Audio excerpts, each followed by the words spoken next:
You want to eat? Already? No, what you want? I will cook. You mean fries? You want French fries?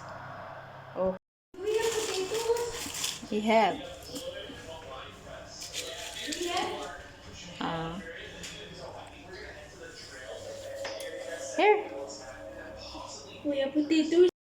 So, ayan mga sisi, hinugasan ko muna, 3 potatoes lang po. Tapos, binabalatan ko na.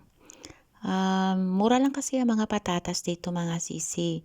At maganda po talaga kung tayo po talaga ang mag-prepare ng patatas na request ng ating mga anak na french fries.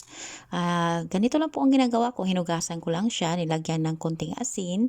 Tapos ay nilagyan ko lang siya ng cornstarch. Kasi ang cornstarch po talaga ang nagpapa-crispy sa french fries. So, healthy po talaga siya kapag tayo lang ang gumagawa mga sisi. Dahil ang mga french fries sa labas ay yung mga mantika nila ay ginagamit na ng paulit-ulit.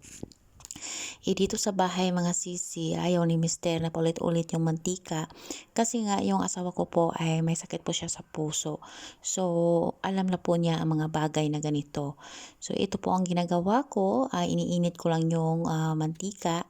Ito po talagang kaldero ko mga sisi ay ginagamit ko lang talaga siya kapag naggisa ako ng french fries, kundi chicken.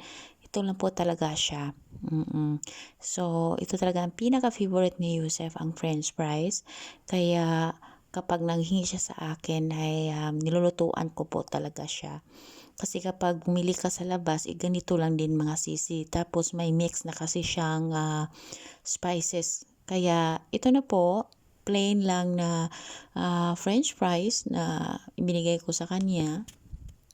Oh, thank you. I really like these fries.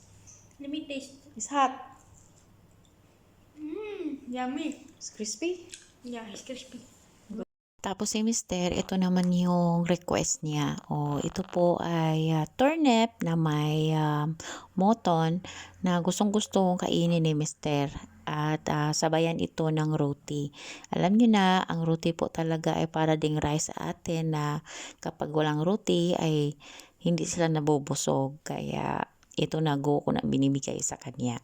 Masarap naman po siya mga sisi. Nasanayan ko na rin kainin kasi yan talagang kadalasan nating lulutuin. So, isang roti lang ang hinihingi niya kasama sa isang ulam. Maraming mga salamat sisi. Allah Hafiz!